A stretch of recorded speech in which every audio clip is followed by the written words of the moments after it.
السلام علیکم۔ میرے ایک دوست کا آنکھوں دیکھا سچا واقعہ۔ آئیں یہ کہانی ان کی زبانی سنتے آئے ہیں کہ جب لڑکوں پر بلوغات کے اثر نظر آنے لگتے ہیں تو ان کی کڑی نگرانی رکھنے کی ضرورت ہوتی ہے۔ وہ برے وقتوں کی کمپنی میں بیٹھتے ہوں یا پھر وہ موجودہ دور میں انٹرنیٹ اور فیس بک وغیرہ کے شوقین ہوں تو ان میں جنسی گمراہی پیدا ہو جاتی ہے۔ پھر وہ ایسی لت میں مبتلا ہو جاتے ہیں کہ ان کی جوانی پر داغ لگ جاتا ہے۔ لیکن یہ سب دیکھ کر میں تو حیران رہ گیا جب ایک ماں باپ کی آنکھوں کا تارا اور انتہائی دبدار بچہ بھی جنسی طور پر تباہی کے گڑھے میں گر چکا تھا، حالانکہ وہ ابھی پورا بالغ بھی نہیں ہوا تھا۔ یہ اسے انٹرنیٹ تک رسائی تھی اور نہ ہی کوئی دوست ایسا تھا کہ جس کے ساتھ یہ وقت گزارتا۔ 5 وقت کا نمازی 8ویں جماعت کا بچہ بالکل اب نارمل ہو کر رہ گیا۔ آج حضرت پیر مفتی عابد حسین رضوی صاحب نے مجھے یاد فرمایا تو میں ان کی قدم بوسی کے لیے حاضر ہوا۔ دیکھا کہ حجرہ مرد حضرات سے کھینچا کھینچ بھرا ہوا تھا۔ ہر کوئی اپنے مسائل کی تصویر چہرے پر سجائے بیٹھا تھا۔ ان میں سے کوئی نظر بد کا شکار تھا، کوئی آبسی اور کوئی جناتی مرض سے جسمانی عارضیوں میں مبتلا تھا۔ کسی کا کاروبار ٹھپ ہو گیا تھا، کسی کی شادی نہیں ہو رہی تھی اور بندش کا دکھ انہیں پیر صاحب سے دعا تعویذ اور استخارے کے لیے لانے پر مجبور کیے ہوتے۔ اس وقت پیر صاحب کے پاس پلنگ پر ایک 13 سالہ لڑکا بیٹھا تھا۔ اس کے سامنے اس کا والد کرسی پر اور والدہ پچھلی جانب بیٹھی ان کی باتیں سن رہی تھی۔ پیر صاحب نے لڑکے کی کلائی تھام رکھی تھی اور اس پر آیت پاک کا دم کر کے میری جانب دیکھا، پھر مجھے کبھی اپنے ساتھ پلنگ پر ہی پہلو میں بٹھا لیا۔ اس بچے کو دیکھیں۔ اس وقت پیر صاحب نے مجھے منتخب کیا۔ اس پر ایک جن زادی عاشق ہو گئی ہے اور اس کے ساتھ زبردستی جنسی زیادتی کرتی ہے۔ بچے کی آنکھوں کے گرد سیاہ حلقے پڑے تھے، چہرے پر بردنی چھائی ہوئی تھی۔ پیر صاحب کہنے لگے، ابھی یہ پھول بالغ نہیں ہے، کچے پھل کی طرح ہے، اس کو جنسی ملانات کا زیادہ ادراک نہیں ہے، لیکن ایک جن زادی نے اس شریف اور معصوم بچے کو گمراہ کر دیا ہے۔ پیر صاحب کے علم و حقیقی پر کوئی شک نہیں تھا۔ وہ عالم دین و کیا طبیب بھی تھے۔ میں نے پھر بھی خسارت کی اور ہرگوشی کی۔ گمراہی کی عمر بھی تو یہی ہے سرکاری، بلا شبہ یہی عمر گمراہی کی ہے۔ لیکن جن بچیوں کی تربیت پر ماں باپ نظر رکھتے ہیں اور ان کے ساتھ دوستانہ رویہ رکھتے ہیں، ان بچیوں کے معمولات ان سے چھپے نہیں رہ سکتے۔ ان کا نام ارسلان ہے۔ میں نے اس کی ساری باتیں سنی ہیں، پھر استخارہ بھی کیا ہے اور جن زادی کو بھی دیکھا ہے۔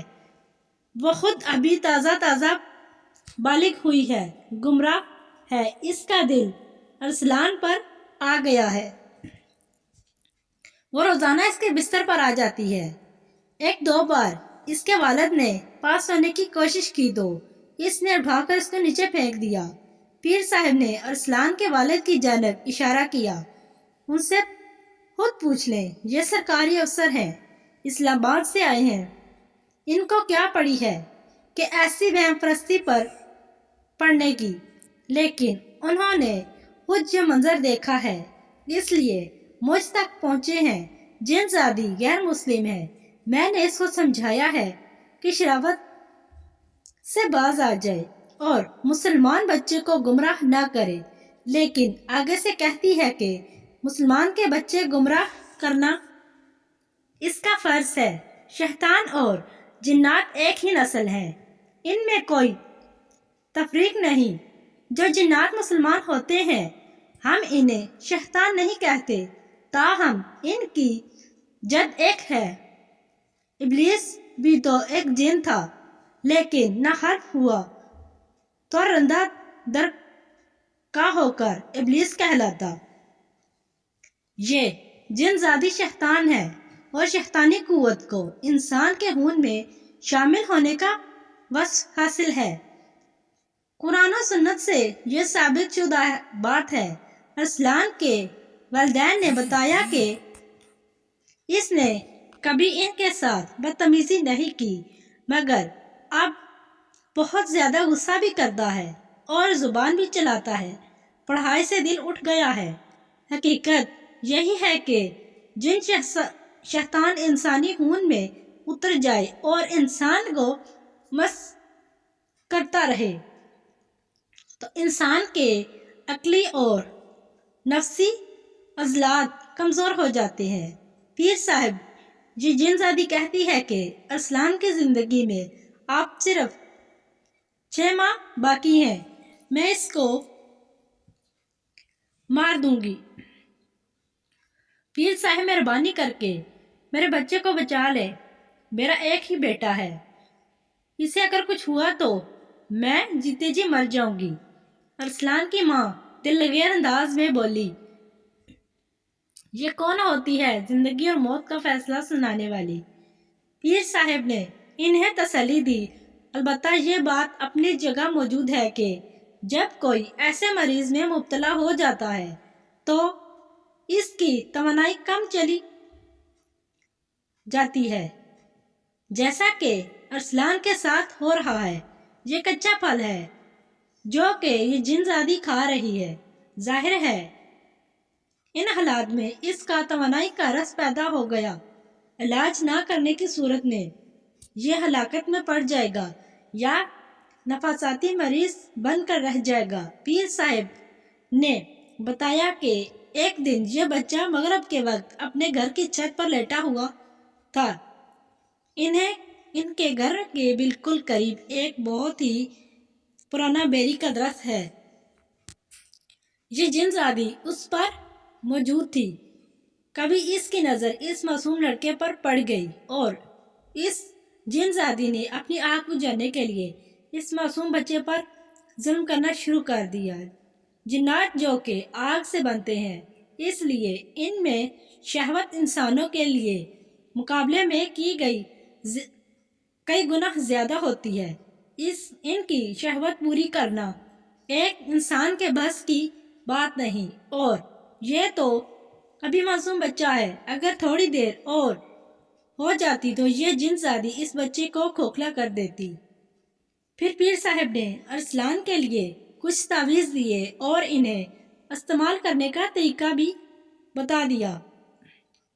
دوسرا اس کے والدین کو سمجھایا کہ جب ارسلان واش روم میں جائے تو اس کے دروازے کی کنڈی نہ لگائی جائے، جب نہانے کی غرض سے جائے والد اس کو خود نہلائے، واش روم ٹوائلٹ میں اس کو زیادہ دیر رکنے نہ دیا جائے کیونکہ ان جگہوں پر ہی وہ بہت زیادہ حملہ کرتی ہے۔